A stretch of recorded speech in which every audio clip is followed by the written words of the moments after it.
18 বছর আমি বিএনপির সংবাদ কভার করেছি।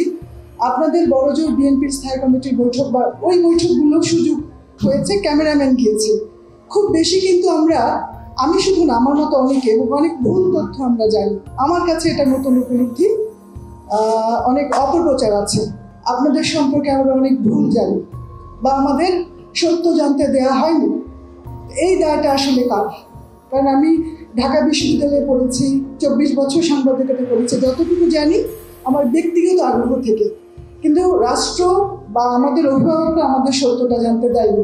এই জায়গা থেকে আমি বলবো, আমি আসলে জানতে চাই আপনারা কি ভাবছেন, কি করছেন, এই রাষ্ট্রকে আপনারা কিভাবে দেখতে চান, বা আগামীতে সরকার গঠন করলে বাংলাদেশ নিয়ে আপনারা কিভাবে সংস্কার করবেন। আমি একজন সংবাদকর্মী হিসেবে আমি খুব আগ্রহী জানতে।